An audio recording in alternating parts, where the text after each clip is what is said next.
periodismo investigativo. Bueno, doctor Londoño, de Benedetti, ¿qué hay por ahí? Bueno, varias cosas. Habíamos hablado ya acá de los informes que la UIAF le había pasado a la Corte Suprema de Justicia. Ya diferentes portales están hablando de que son informes simplemente contundentes e incontrovertibles. 3 informes fundamentales se conocen hasta ahora. El primero es el caso que tiene que ver con la señora Ruby Corredor Ruiz. Esta señora compra el 30 de noviembre del 2010 a la Dirección de Estupefacientes un departamento de 430 metros cuadrados por la suma de 1.600 millones de pesos. 2 semanas después, el 17 de diciembre, el apartamento es traspasado al señor Benedetti, al senador Benedetti. Lo curioso es que la señora hace el traspaso sin que haya pago alguno. Pareciera entonces que la generosa señora Corredor le hizo un obsequio al parlamentario. Pero eso no es todo. Esta señora en cuestión fungió como miembro de la Unidad de Trabajo Legislativo de Benedetti. Y bueno, la transacción pues es uno de los aspectos más importantes que actualmente investiga la Corte Suprema de Justicia para determinar qué fue lo que ocurrió en ese movimiento tan extraño. Segundo informe. Tiene que ver con millonarios giros de dinero que el senador le hizo desde Colombia, el senador Benedetti, a su hija cuando ella vivía en Suiza. Se trata de gruesas sumas de dinero que fueron transferidas a bancos en distintos países de Europa. Y el tercer caso, el tercer informe, que dicen algunos que es el más escandaloso, tiene que ver con el desvío de dineros del Departamento para la Prosperidad Social a fundaciones fachada que estaban controladas por los padres del senador Armando Benedetti, el señor Armando Benedetti Jimeno y doña Genoveva Villaneda. Esto fue en el marco de unos programas sociales para la atención de adultos mayores. Presuntamente los padres del senador Benedetti montaron una serie de fundaciones que terminaron recibiendo más de 7.000 millones de pesos y estas instituciones pues no hicieron nada por los ancianos, el cual era el objetivo de las instituciones, y al final pues presuntamente se apropiaron de todos esos recursos públicos. Y bueno, ayer el senador Benedetti estuvo en entrevista con Vicky Dávila y Vicky Dávila le hizo una pregunta que yo creo que se hacen todos los colombianos. Le dijo, senador Benedetti, yo me pregunto, ¿por qué usted no está en la cárcel aún?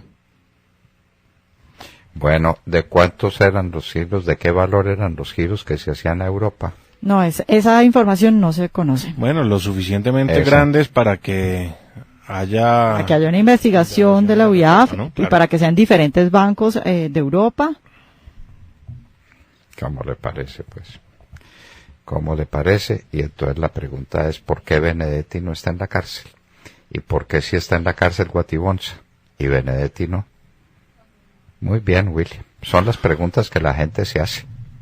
Sí, señor. Un poco molesto Armando Benedetti ayer en la entrevista con Vicky Dávila porque él decía, ¿por qué tengo que estar yo hablando de estas cosas y defendiéndome de algo que no hice?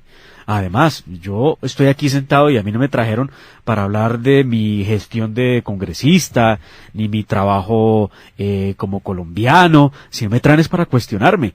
Y Vicky Dávila en un momento le pregunta a él, pues, qué tiene para decirle a su familia y a sus hijos. Y pues él sale, pues, con su acostumbrado acento y desatinado verbo.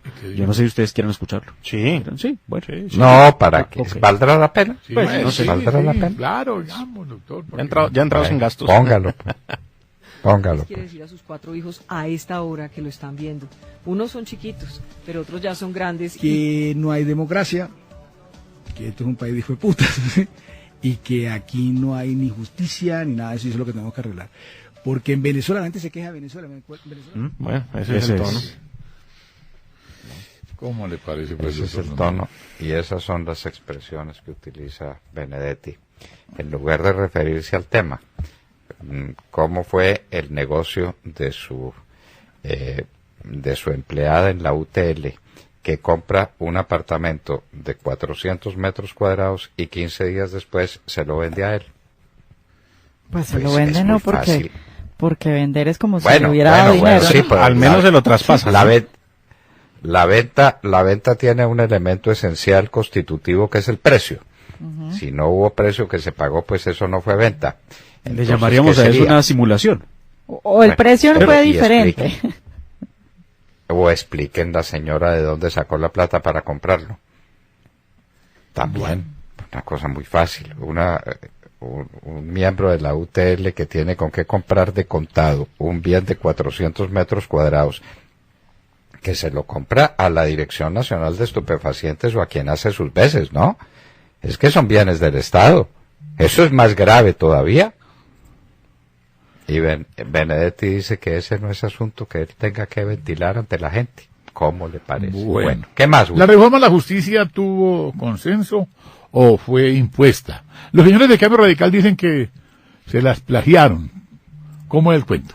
Pues sí, William, no era sino que apareciera la famosa reforma a la justicia ayer sobre el mediodía cuando Nancy Patricia Gutiérrez, ministra del Interior, y la señora Gloria Borrero, ministra de Justicia, la radicaron ante el Congreso de la República para que ellos se quejaran y dijeran que efectivamente se trataba de una reforma que ellos ya habían radicado y que está en trámite en el Congreso de la República.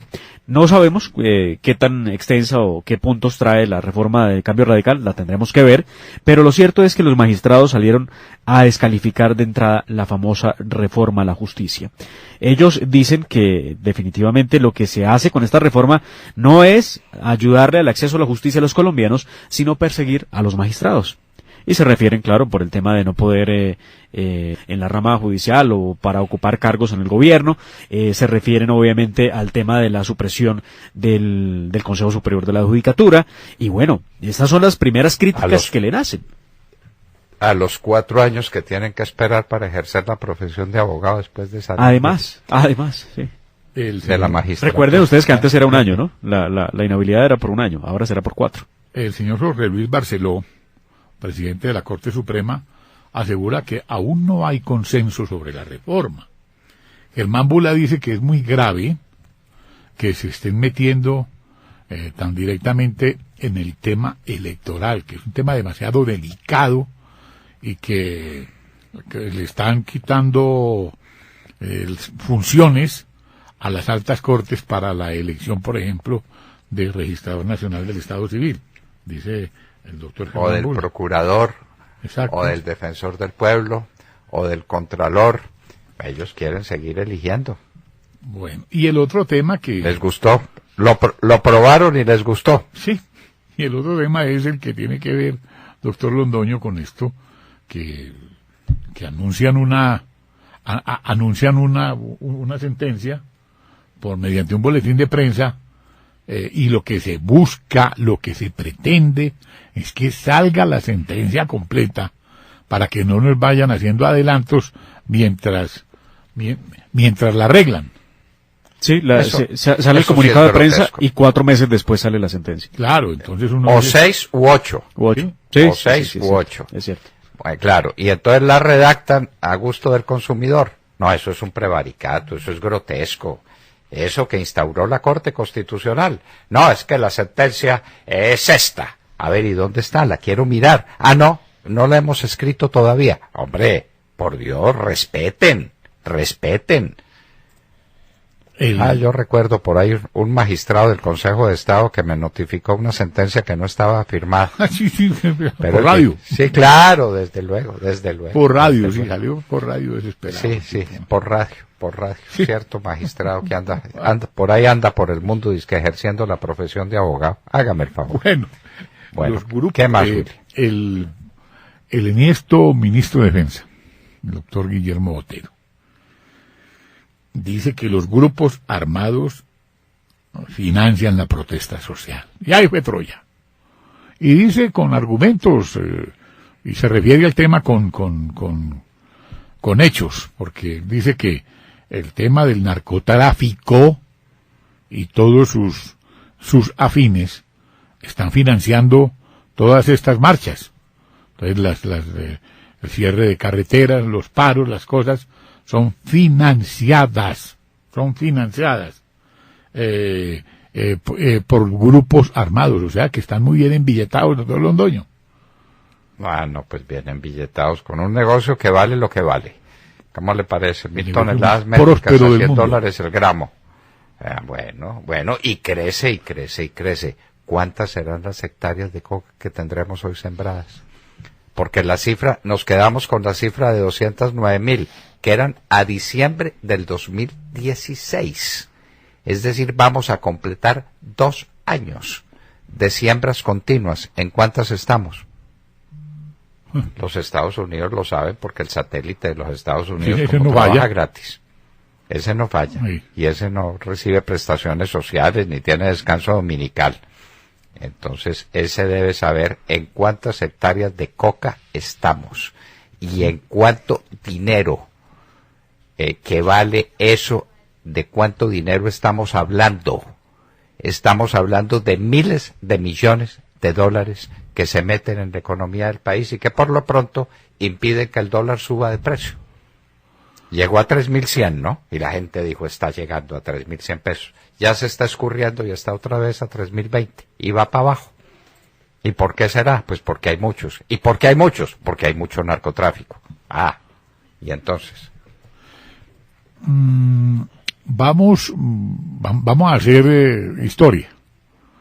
¿Cuánta plata, cuántos dolores de cabeza, cuántas situaciones difíciles nos hubiésemos ahorrado si no engavetan su reforma a la justicia? Porque no me cansaré de repetir ese tema, porque usted logró que la misma Corte Suprema en Paipa lo hiciera posible.